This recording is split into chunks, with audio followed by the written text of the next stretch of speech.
We are live. Sorry about that. Welcome to episode 279. Wow. That's a 2, that's a 7, and that's a 9 of An American Werewolf. I am Michael Martin, a.k.a. The American Werewolf.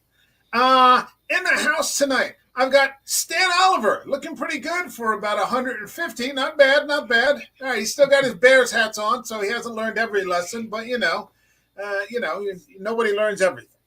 It's good to see you. And we've got Eric from Hey Internet Eric here. Good to see you, man. Yeah, glad to be back, dude. Yeah.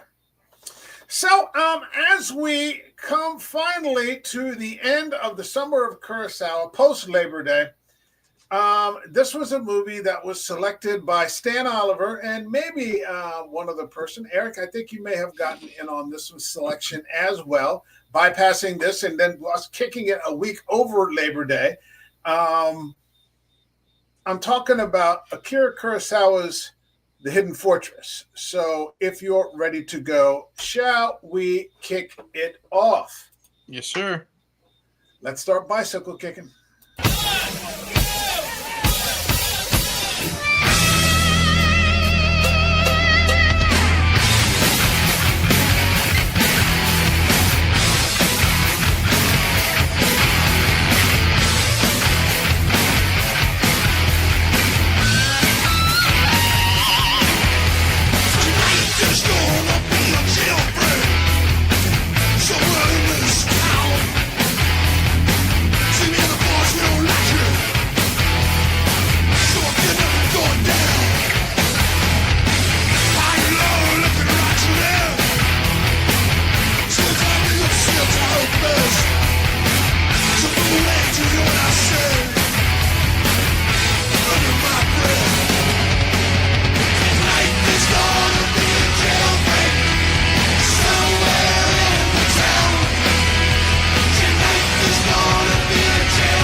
Meme magic, Mike. That's a great new intro. Is that brand new, Mike? Yeah. I just made it over the weekend. It's time. I'm honored to have one of the memes that I actually created in your montage. Wait, which one was that one?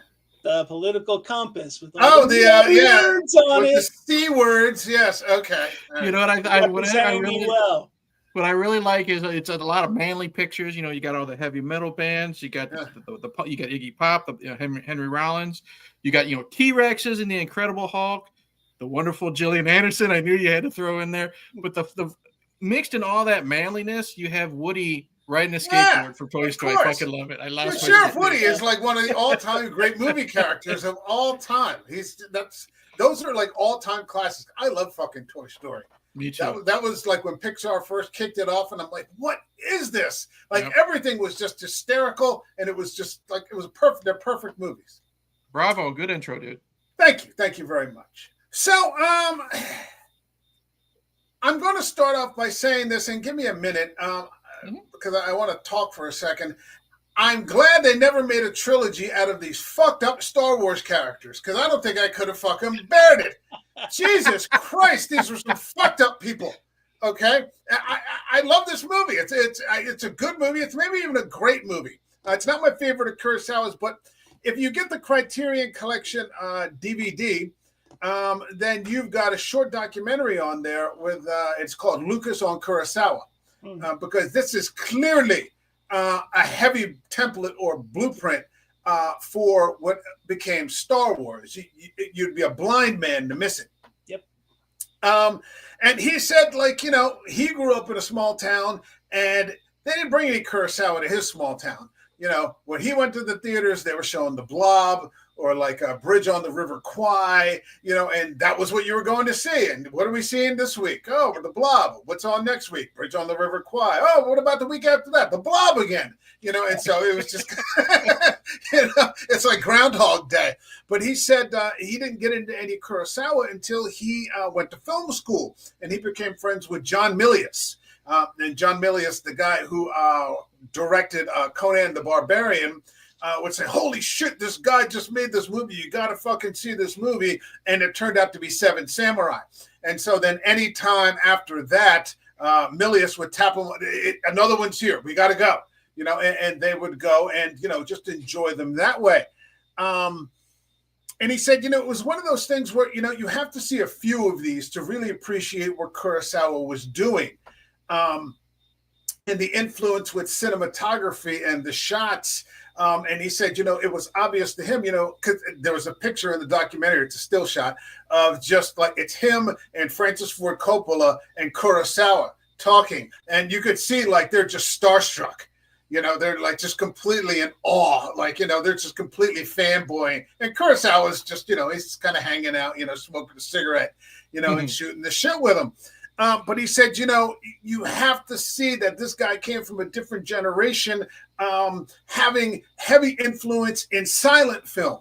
So in silent films, the image tells the story because you don't have any dialogue. And you practically could take all the dialogue out of a lot of Kurosawa films and still understand the story because the visual medium is so fucking powerful. And John and I went all the way back.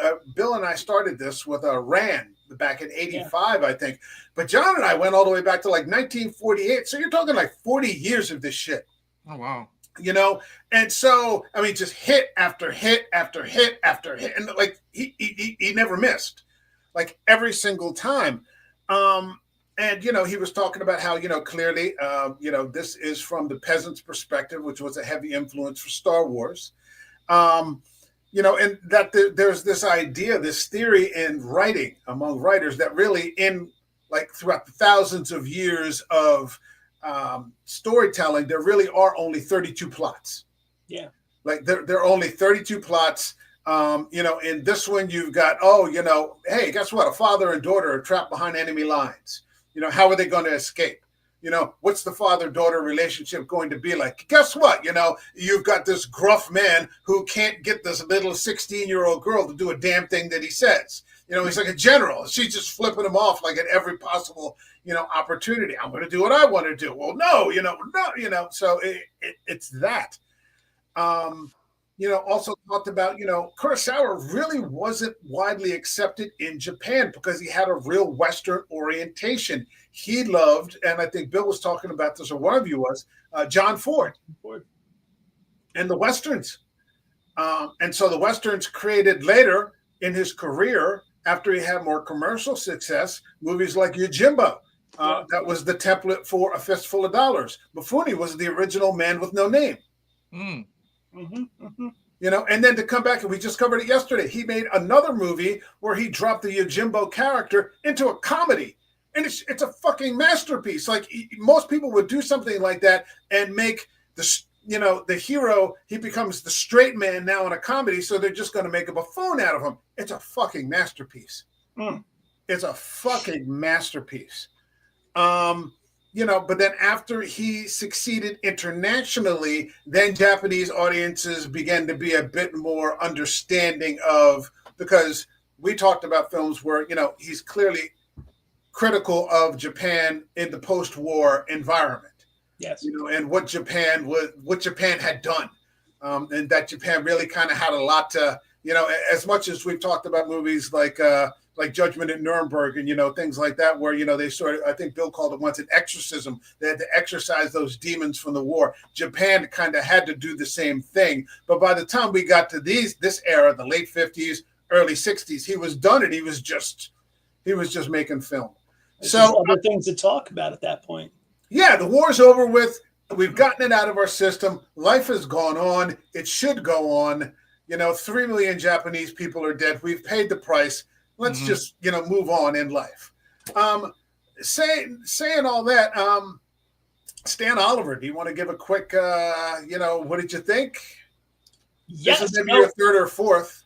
So yeah, I picked this movie. I asked to do this movie because of the Star Wars thing.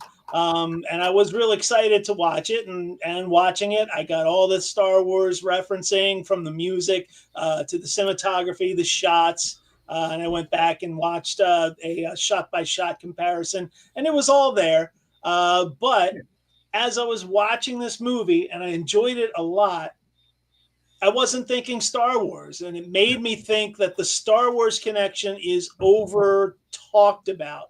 When we talk about Kurosawa, everyone wants to link him and this movie to Star Wars, and that's great. It's there, it exists. But for me, there were two films that I was thinking of as I was watching this. Right now, the trope is you've got these two characters, these two peasants, and there's big events happening around these two peasants, and they're the lightness of the movie, because their actions and behaviors are just so goofy. But they're not there just to be goofy. They're there. Their actions are not always heroic, but we're seeing the movie play out, all the heroes playing out around them, and then their lack of heroism, their failures are the comedy relief. And the two movies that I kept thinking and going back to, it's tropes that maybe Kurosawa grabbed from America. It was Abbott and Costello, especially Abbott and Costello Meets Frankenstein, and also Laurel and Hardy. And I kept going back to Babes in Toyland, just because that's the one, my mom would make me watch. I would sit and watch that every year at Christmas time. My mom would make me watch that. But I grew up, just outside of Philly. We had Channel 17, and every single weekend we were watching Abbott and Costello movies. And it's the same trope. Two lower class, not real heroic, not real brave people, and all these great things are happening around them, and it's told from their perspective. And that was sticking out to me, that this movie was really brilliant. It's like Kurosawa's take on those two things, the Laurel and Hardy and Abbott and Costello. And it really kicked up the enjoyment, because I just really liked it, how those two movies were popping up in this feature. Okay. All right. Eric, what did you think? Is this your first Kurosawa film, first of all? It is. It is. Okay. And I knew how much you loved Kurosawa, so I knew the hype you've given it. I do have the criterion of Seven Samurai, and because I was in the middle of the move, I just didn't have time to watch a movie that long and be able to participate in that stream. But I knew of, and not just because of you being a fan of his, I knew of his reputation as a filmmaker.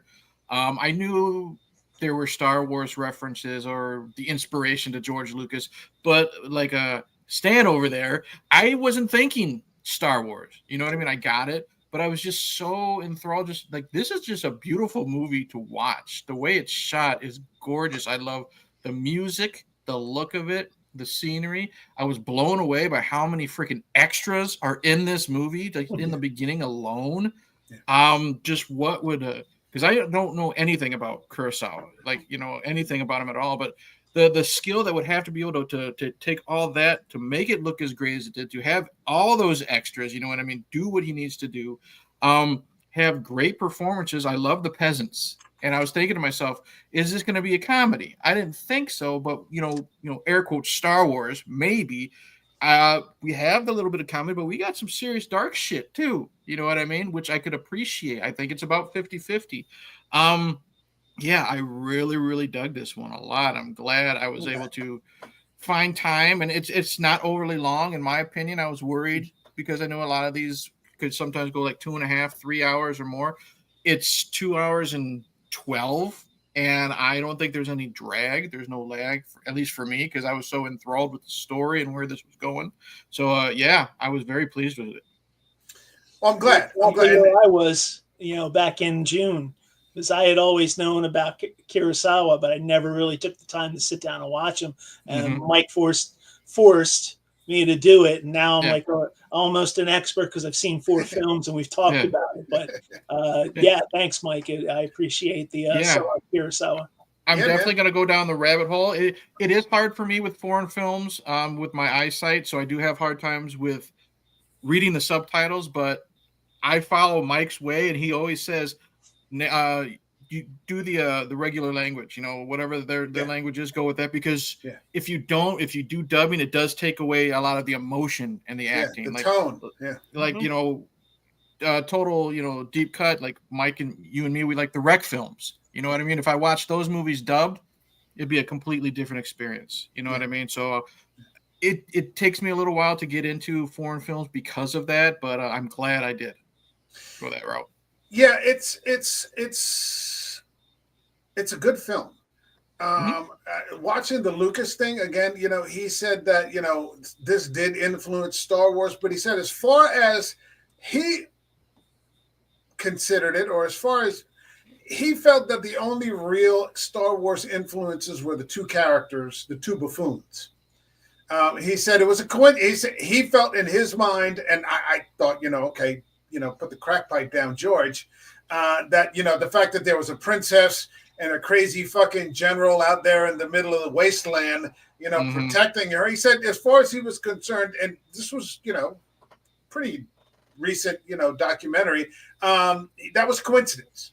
Sure. 100% that John Williams watched this movie before he composed the Star Wars music. 100%, dude. Yeah, I don't see how he couldn't. If the scores for Kurosawa really are something, it's not something that gets discussed very often. But I mean, I hadn't seen this in about 20 years, so it was enjoyable. And because the guy who's making it is just like one of the best ever. And Lucas was talking about how like he'll have these wide shots and then it'll just zoom in on one thing, and then, it'll open back up again. And the perfect example of that is the introductory where the 2 guys are walking in the the 2 idiots are walking in the wasteland. And all of a sudden they're like, oh, what the fuck? And you turn around and then all of a sudden the samurai who's just like running for his life and it just zooms in on his face. And you're like, oh shit. Like I hadn't seen it in 20 years. Like I remember the general premise, but I didn't remember everything.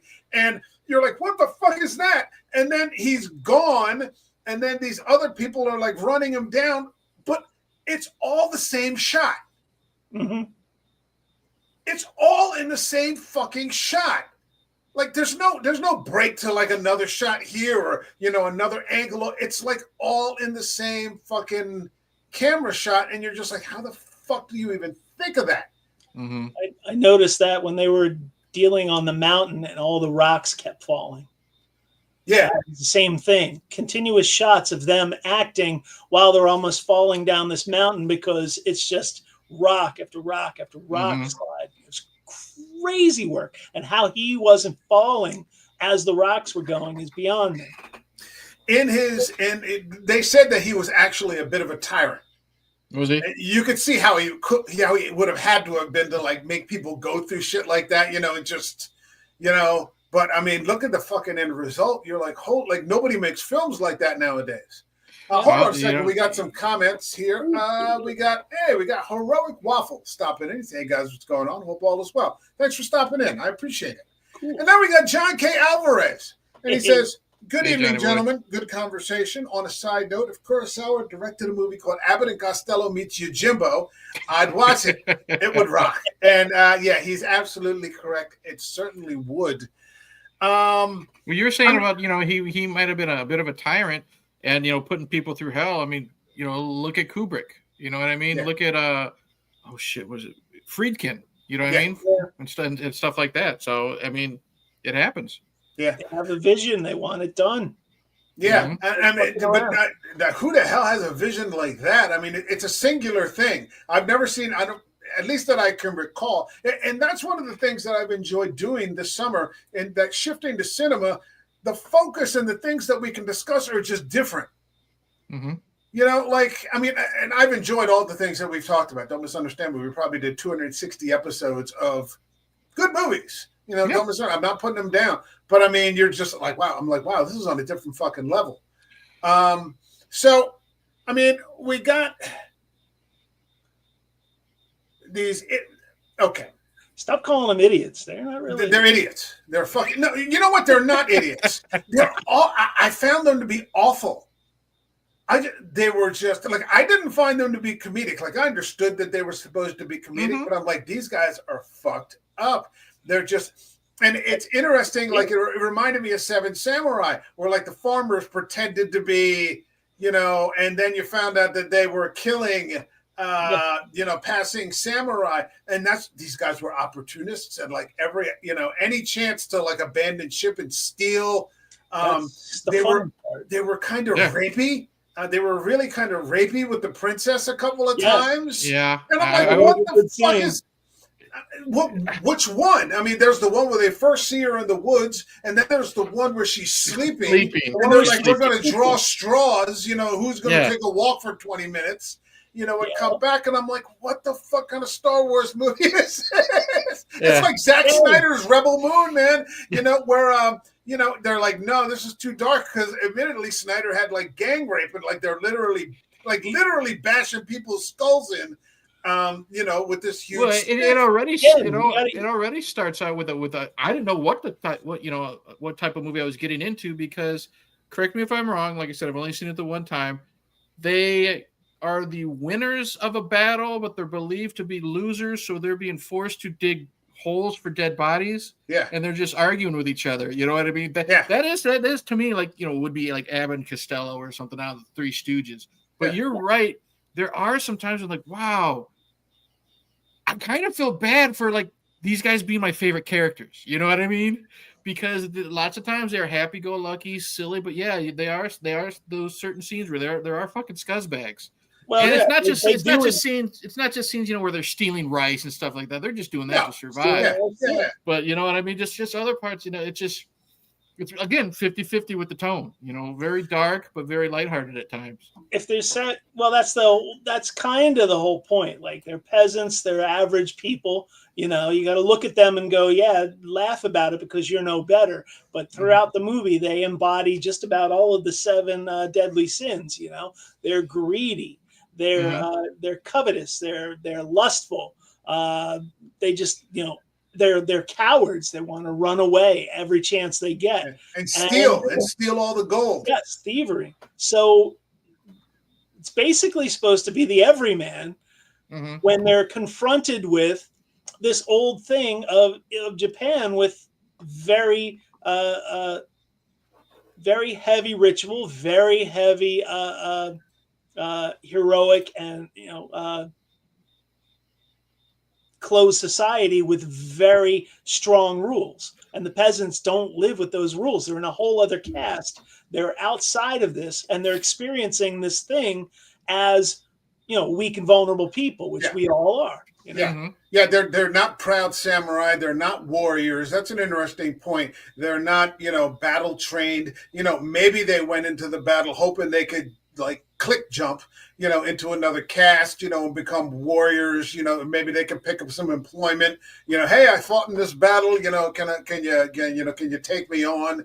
You know, that kind of thing. But it doesn't work out for them because they're kind of losers. They're just losers. It's like 2 George Costanzas in the middle of a samurai film.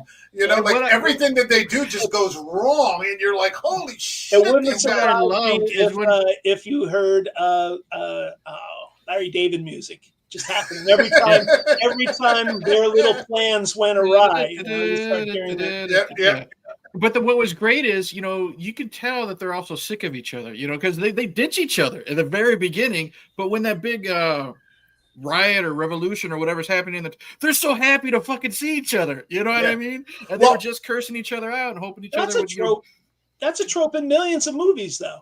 And that's what reminded me of each other but become friends. It reminded me of 3PO and R2D2. You know, I host you. When he ditches him in the desert. You know, I hope the sand rots your innards or whatever he says as he kicks him and walks away.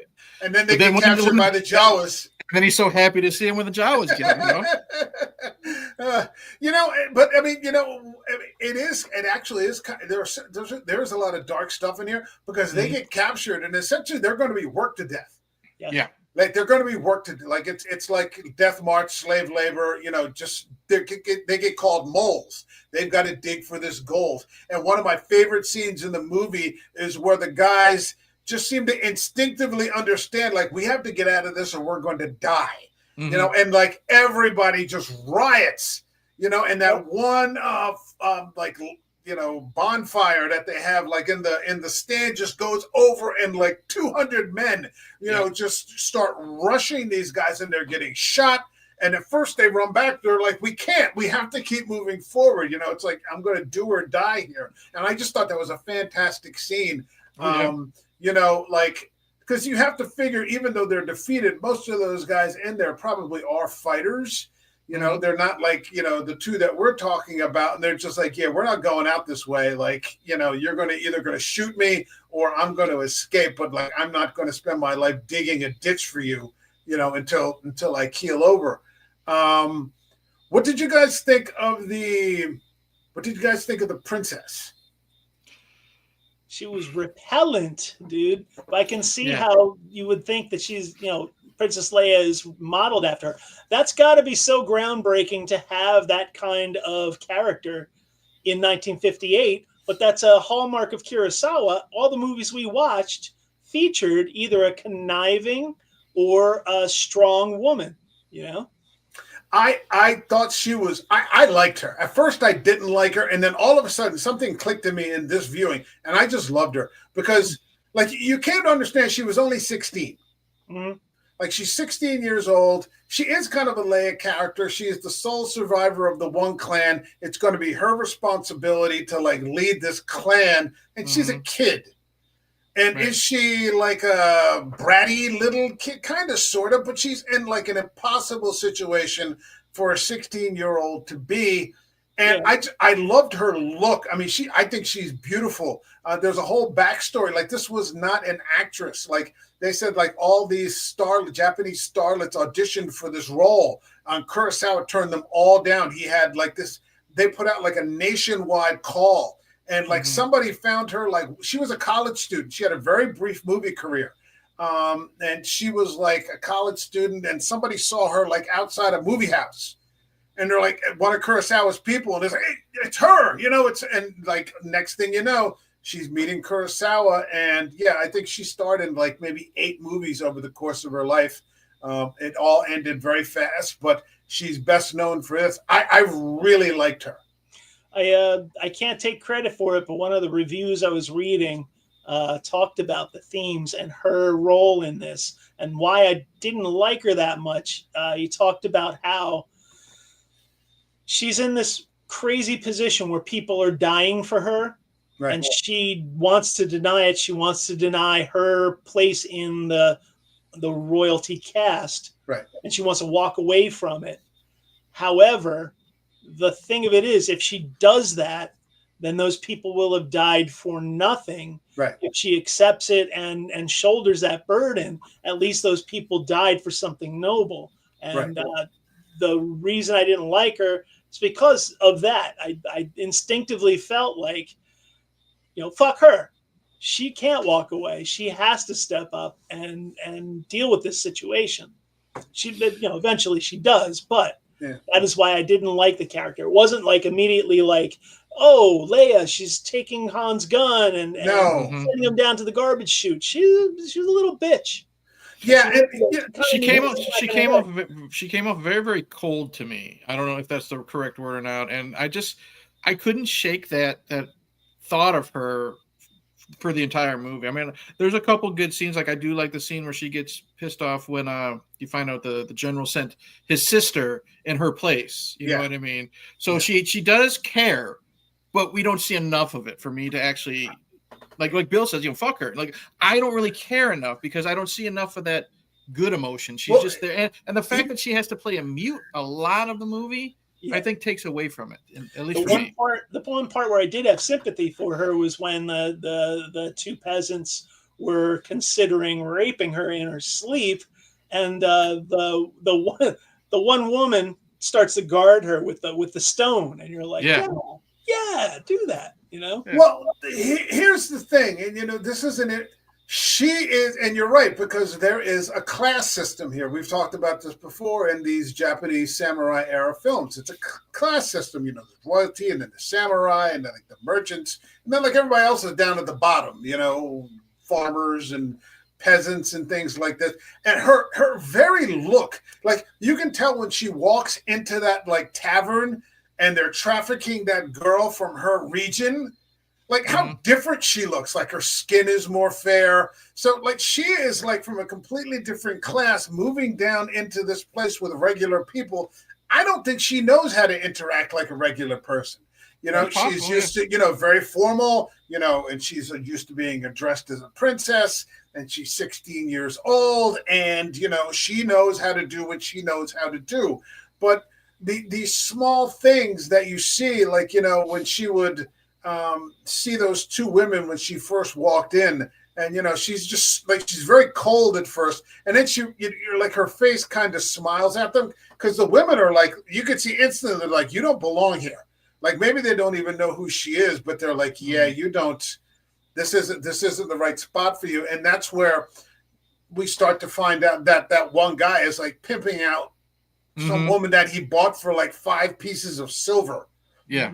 It's like it gets real dark and you're like, oh, because that's another thing that's happened in a lot of these movies. The women get trafficked.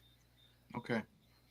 We saw that in Rand. Remember, the Lady Kaede was forced to marry the son of the man who killed her parents. Yep. And like she's married and she's talking to her husband, and she doesn't have a bad husband. These are arranged marriages, but she's just talking to him one day and she just points to the other end of the room because she's forced to live in the same house where she grew up in. And she's like, my mother committed suicide, like right over in that end of that other side of the room. She's just pointing her at, she's pointing it out to her husband, and like her husband doesn't know what to say. And so, women have a tough time of it in Kurosawa films like this.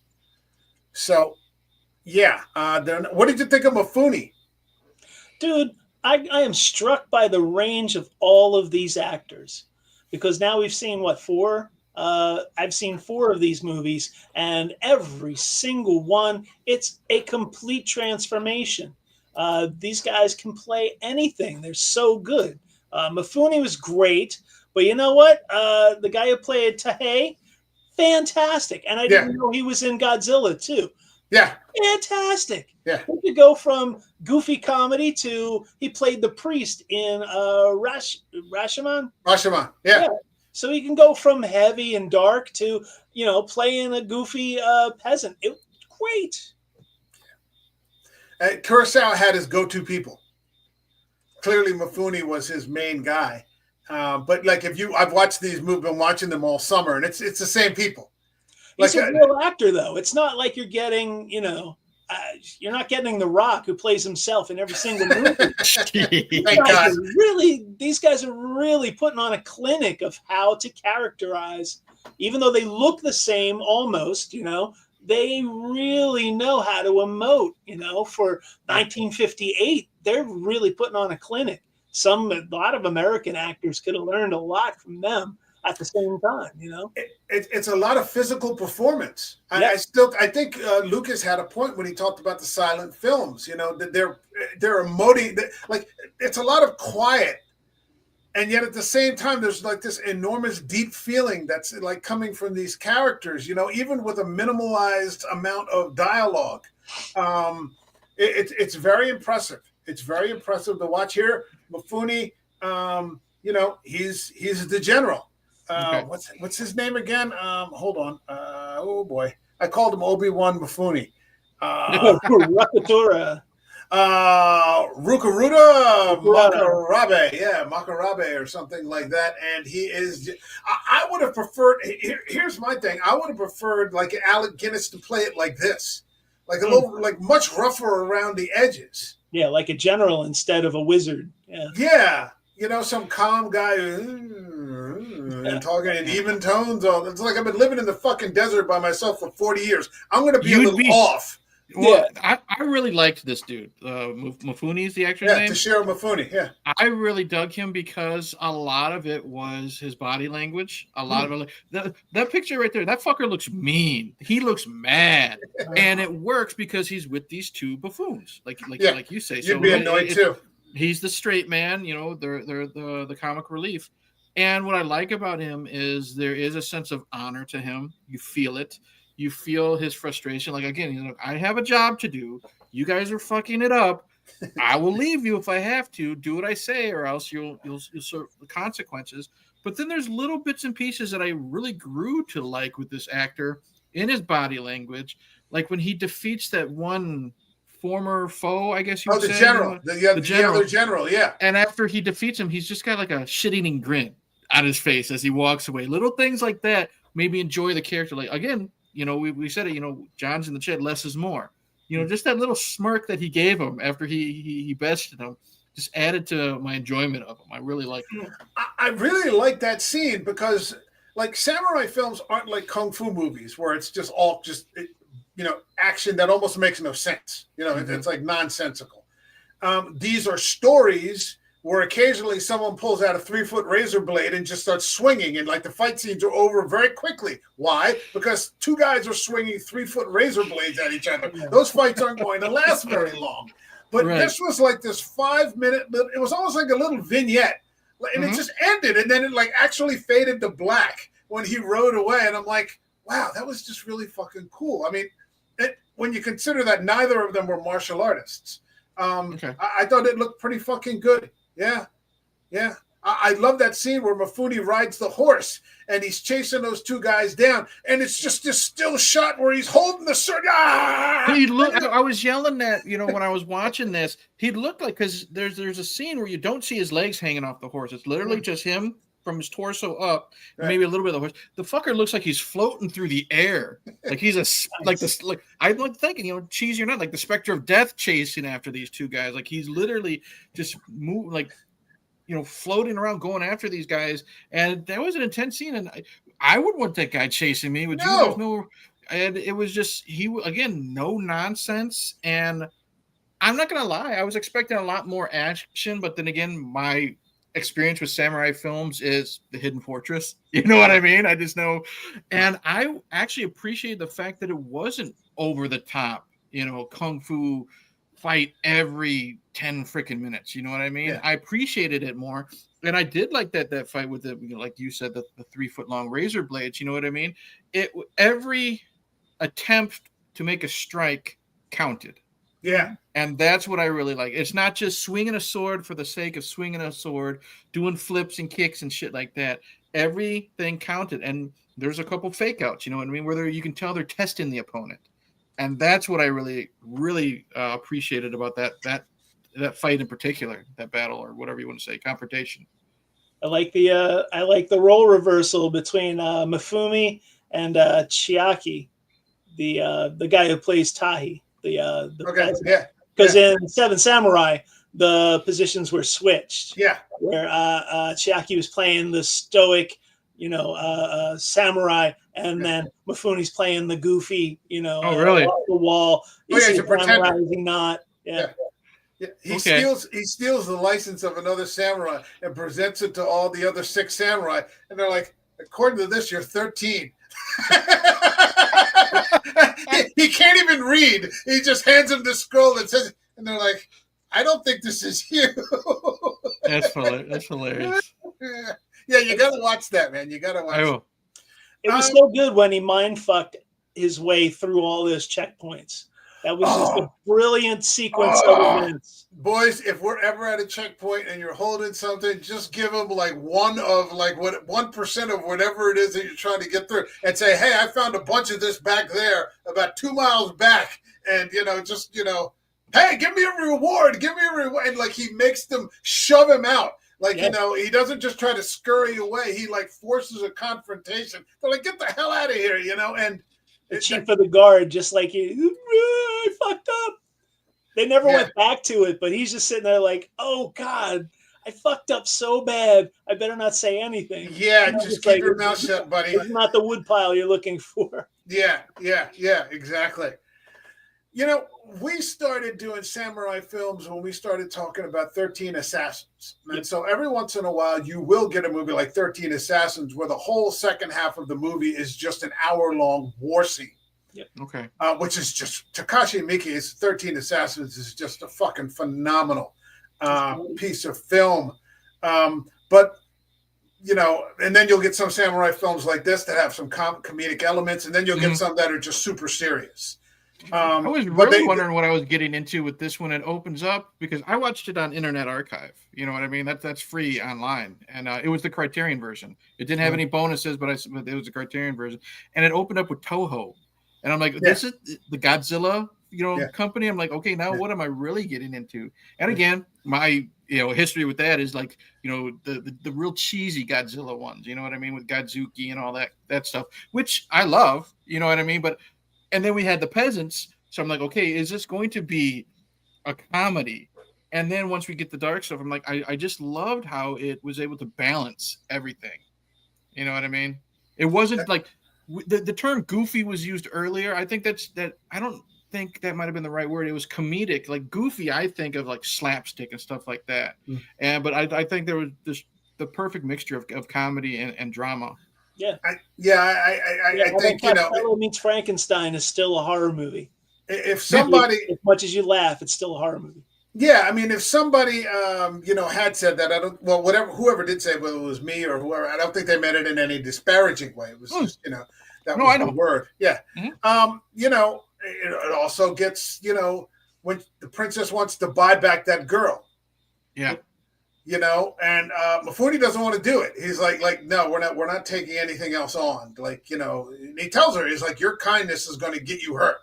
Like we're not in a position where, we can afford to show a lot of kindness. And then, of course, the next thing just like a 16-year-old girl, Mifune's got this now fourth mouth to feed, and he's, oh, Jesus Christ, she can't do anything really. But she turns out to be actually quite loyal. Yeah. And she's loyal to the princess, like Stan said, Gardner with that rock, when those guys get rapey a second time. Yeah. When she got shot during the finale, I was pissed. Yeah. I grew to like her that much. I didn't know if she was going to survive or not. I would have been really mad. You know what I mean? If something like that. Yeah. I gotta tell you, that chase scene, man, where they keep blowing the horns, that was tense, man. It was very intense. I was like something like from The Ghost in the Darkness, where they're trying to drive those lions out of the woods. They just keep driving. We're just going to form a line, and we're just going to keep moving. And, we're going to stumble. Somebody's going to stumble somewhere, running away. And it just wouldn't stop. And I couldn't remember how it ended. And so I started thinking about the Death Star. I'm like, when's the Han Solo guy going to show up and nuke all these guys? And it doesn't happen. Right. It doesn't happen.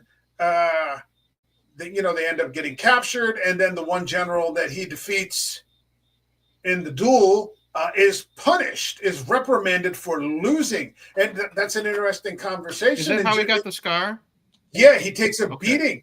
He takes a beating for losing, which is not looked upon well. He did ask to get his head cut off, and his friend was like, "No, I'm not going to do it." Yeah. And they kind of knew what was going to happen. Setting up the chance for redemption, which he took. Yeah, but it's Japan has gotten away from that. I got to open up my stomach kind of mentality. By the time nobody wants to see that in 1958, right? Nobody wants to see that. You lost. Okay, yeah, you're going to take some licks. But life is gonna keep on. The planet's going to keep on spinning, man. We don't do that anymore. That shit. And now they nowhere close to that sort of thing. But he was an interesting character as well. And I love that shot where he first is just in silhouette when they're all tied up and you can't see his face except like there's these little pieces of light that are touching, just enough so you can see sort of the outline. Another just fantastic shot of just zooming in on the one guy, and he gets to make a redemption, and do the way the princess talks. She goes, I don't regret any of it. She goes, I got to see people how they really are. Mm-hmm. All the beauty, all the ugliness. That's something I never could have seen from the castle. Right. I never would have been allowed to be exposed to that kind of thing. It wouldn't have happened. And I think that's kind of the journey that we see, except for the fact that these peasants just have no fucking redeeming qualities. They never do anything right. I mean, I'm surprised that, if Mifune had, it would have been harsh, but if Mifune at the end of the movie had just cut their fucking heads off for as many times as they tried to fuck him over out there. Right. But instead they get rewarded, and they get told against everything they've done for the whole journey. They get forgiven. Yeah. And it turns out they kind of learned their lesson, except they stop arguing. They went too far the opposite way, where he's like, no, you keep it. No, you keep it. No, you keep it. Yeah. Because there's that one thing that says, hey, when we go back to the village, we're going to be friends again, right? He goes, yeah, we've been through too fucking much. When we get back, we're going to stay friends. No problem. Yeah. And then they find the gold. And then the Tahei grabs 2 horses and the other guy grabs 1 horse, and it's just like, well, we're going to split it in half. Oh, that was then. This is now. They're already back to bickering. Yeah. Right. So, I mean, man, that is the Laurel and Hardy thing constantly. That shift in dynamic from I love you to I hate you, get away from me. Mm-hmm. And those actors, they had great chemistry with each other. They did. They did have great chemistry. They played off each other so well. Yeah. They reminded me of brothers or people that have worked with each other for 20 years. You know what I mean? Stuff like that, where, they'll do anything for the other person, but then, that Monday through Thursday, they love each other, but Friday, they can't stand each other. You know what I mean? What's that saying? Familiarity breeds contempt. Yeah. So the ending, for as much as it reminded everybody of the closing of Star Wars, I kept thinking Lord of the Rings instead. With the peasants were like the hobbits. The king and the queen there. Well, let's say Lucas is right, and there really are only 32 plots. I mean, how many people have taken from Kurosawa? Everyone. Everyone has taken from Kurosawa. So but Kurosawa took from everyone too. It's that whole British invasion thing, where American blues and R&B was not appreciated by Americans until the British people started doing a version of it. Right. And that in turn inspired Americans to make some weird new music based on the British interpretation of music that was here to begin with, that third wave garage rock. That's how we ended up with Supertramp. The fuck. I hate Supertramp. Always fucking hated Supertramp. Can't stand them. But we talked about yesterday. We talked about Peter Jackson. There's a scene in Sanjuro where the final battle between Mifune and the main bad guy occurs, and there's a special effects goof in the film. And so when the cut occurs with the sword, the blood packet sprays out in a geyser. And that's what actually creates the blood geyser effect. Mm-hmm. Kurosawa decided to keep it. And so we were saying, they said Sam Raimi, for the Evil Dead, he got that from, Tarantino in Kill Bill. He got that. Yep. Peter Jackson got it from that movie Dead Alive. Wes Craven took it from in the Johnny Depp death scene in the original Nightmare on Elm Street. Yep. Out of the bed, yes. Yeah. He's up in isn't it on the ceiling? It goes all the way up on the ceiling, and it crawls across the ceiling, comes down the walls. It's literally a geyser. Yeah. So maybe there are only 32. I got to get that book, the one about the only 32 plots, and read it. Because from John Ford to Kurosawa, off to these other people, you know, it's just, I mean, to Leone, you know, creating the spaghetti Western, you know, and then, you know, off to later on to these people. I mean, for me personally, it's been a pretty good summer discussing movies. Yep. So, well, I'll say this, you know, not to show my cards yet. I am definitely down to see more Kurosawa now after seeing this. You know, I know I got to make the time, but like it was just 20 shitty days time. Summer's over. Yeah. It was just shitty timing with the move and stuff, and it's been ungodly hot. Like, no offense, like, you know, when I'm moving stuff over and it's like 109 with humidity, I cannot focus on a 2.5 to 3 hour movie. You know, Yeah. Right. Yeah, you would have killed yourself if you tried to watch Seven Samurai. That was just or ran long. But tonight, I just finished it today. I watched an hour last night. I finished it up like right before we were all doing our little group text, Bill, and I'm like, okay, now I'm into seeing more of Kurosawa's stuff. Me too. If you get into, I mean, if you get an opportunity, I don't know if this will be of interest to you fellows, but watch some of the non-samurai stuff. I covered High and Low. I covered. Is that one the spy movie? No. High and Low is the kidnapping movie. Okay. And Mifune, it's like 61 or 62 Mifune, about 3-4 years after this one, where somebody kidnaps a little boy and Mifune gets stuck paying or asked to pay the ransom. There's Ikiru. There's Drunken Angel. That was the one me and John covered, which takes place. Has he ever done an American film, or has it only been in Japan? Kurosawa? Yeah. Japan. Okay. Japan. Yeah, Japanese films. And so, I mean, there are lots of the non-samurai films that, you know, he's done too that are just fucking amazing. Drunken Angel was rough, man. That was 1948.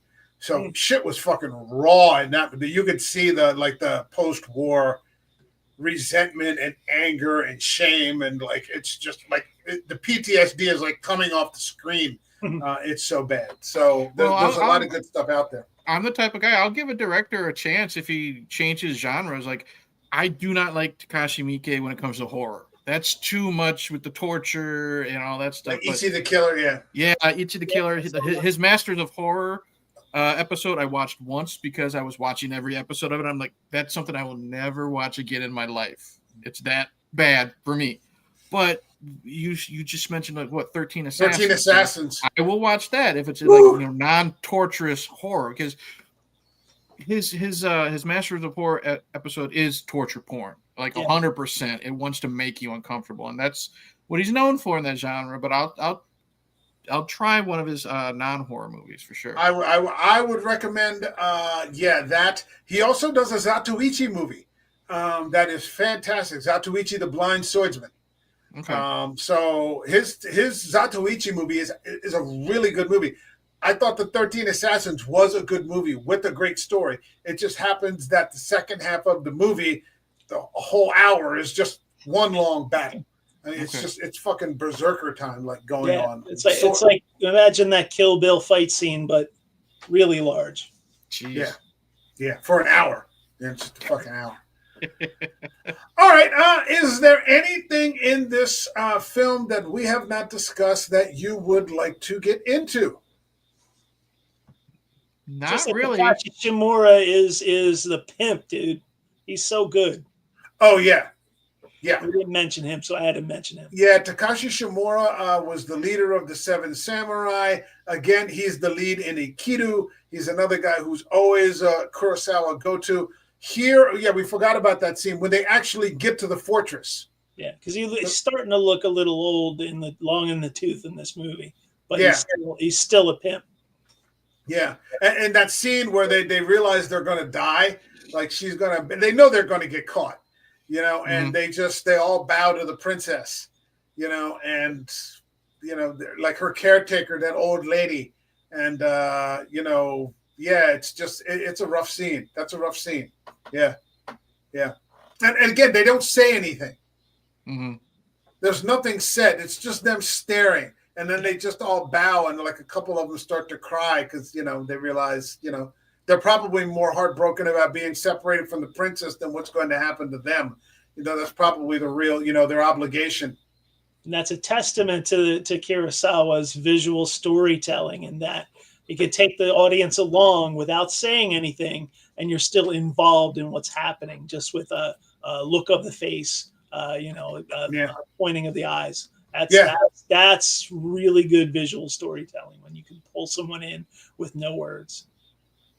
Goes back to that silent era influence, man. I think Lucas was right. All right, let's get to the part in the stream where we rate the film. This channel has a rating system that goes to 0 to 5, up by halves. So 0, 0.5, 1, 1.5, all the way to 5. So 0, for example, would be I'd rather have a huge booger hanging out of my nose for the rest of my life than watch this film. All the way to 5, which is, this is the journey, this is the destination. This is why I watch films in the first place. Stan Oliver, what would you give Akira Kurosawa's The Hidden Fortress? And give it a 4.5. It's definitely not Kurosawa's best film. It's definitely not a bad film at all. It's an amazing film.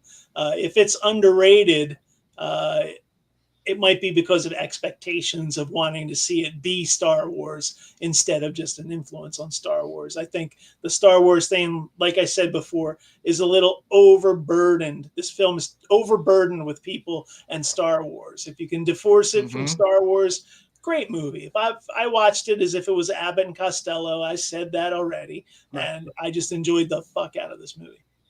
Okay. All right. Eric, what do you got for us? I am absolutely glad it wasn't Star Wars, 100%. I'm going to give it a 4.5. I thought it was damn near perfect, honestly, and I'm not knocking it because, like I said, I have a hard time with subtitles. That's just on me. You know what I mean? I'm going to knock it because of the two characters that I like, the peasants. When they're going to get a little rapey, I'm like, okay, I'm definitely knocking it for that. I didn't want that.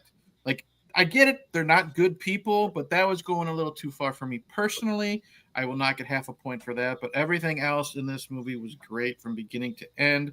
Even if the princess was a little cold, you know what? I didn't hate her, but I liked the other characters enough that would compensate for it. And it's just a beautiful film to look at. You know what I mean? It's crisp, it's clean, it's pretty. The sound design is amazing. Just hearing them walk through the rocks and stuff like that, little things like that. Hearing I don't know how much was really what is it called? When you have the one person that does the sound. So is it Foley work? Effects, I think. Effects. Like I don't know what was real and what wasn't, but it was perfect.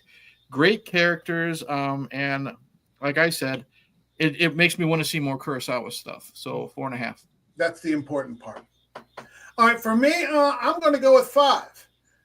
Is it my favorite Kurosawa film? No.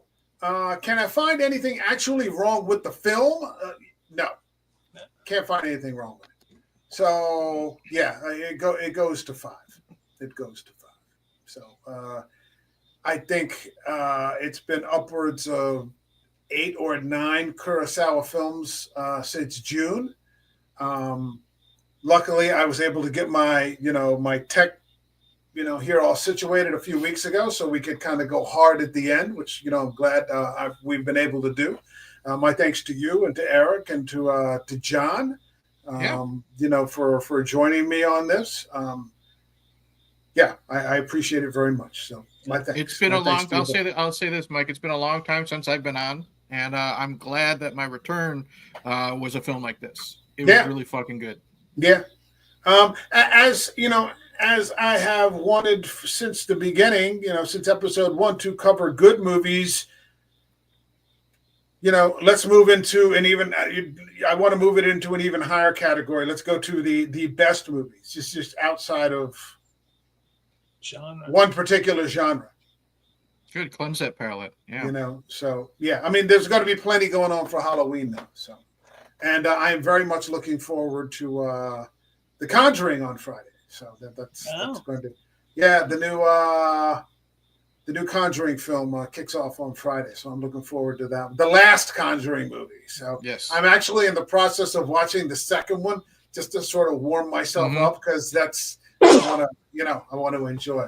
Hold on a second. We got John K. Alvarez here saying, "Bravo, gentlemen! Great, insightful discussion." Well, Thanks, thank you, John. And thank you for joining me on a lot of this too, as well, John. It was good to spend this time with you discussing these things. All right, Stan Oliver, plug something. Yeah, this Sunday, September 7th, my band Soup Sandwich is going to be playing on the beach in Belmar, New Jersey. It's the Belmar Pro Surf Contest this weekend. There's bands and festivities all weekend, and we are playing Sunday, 1 p.m. to 2 p.m. Just roll on up to Belmar Beach, right around 16th Street, right by Eastern Line's surf shop. You'll be able to see us and hear us, hopefully. So come see us. All right, and it looks like the weather is going to be nice. I just saw that around this area, we're probably not going to get a freeze, the first freeze, because things have cooled down a lot. Every day here is about 75 or 80 and sunny. And it's been this way for several weeks now. We're not going to, and then at nights it gets down into the upper 50s, that kind of thing. So really nice weather right now. And we're not going to get that first cold hit until mid-October.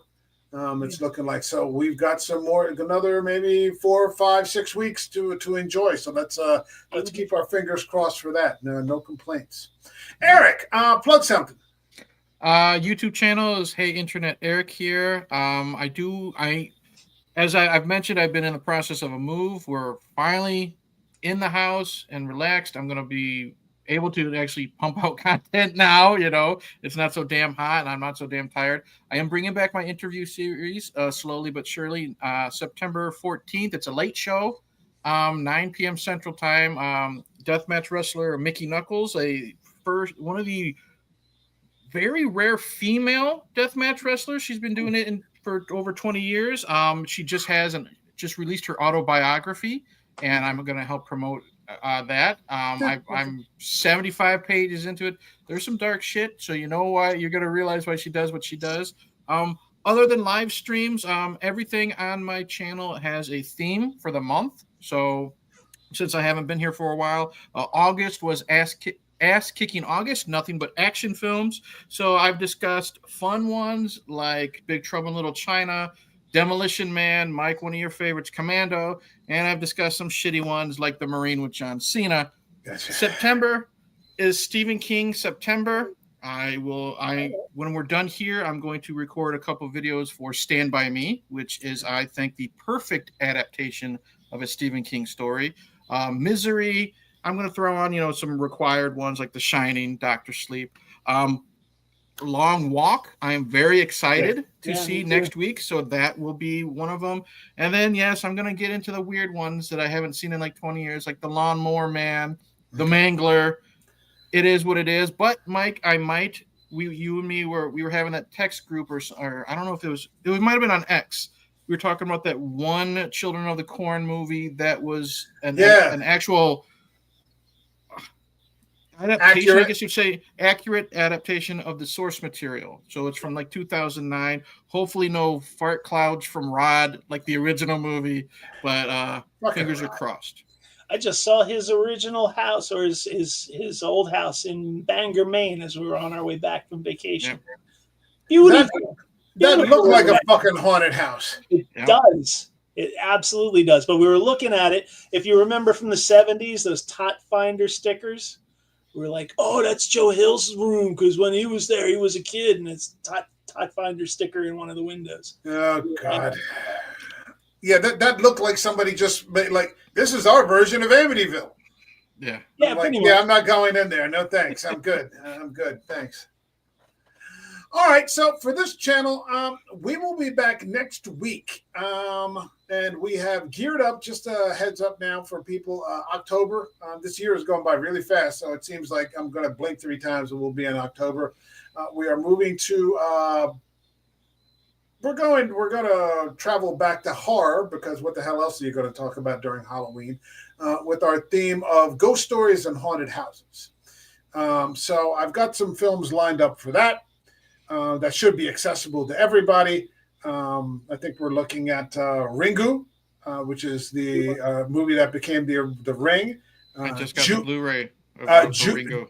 Okay, so Ju-on, We're going to work on that, which became The Grudge. Maybe we're looking at Paranormal Activity. I think maybe the first one. The first one's good. Yeah, the first one. They're all good. I got the whole box set. I got the whole Paranormal Activity box set. Okay.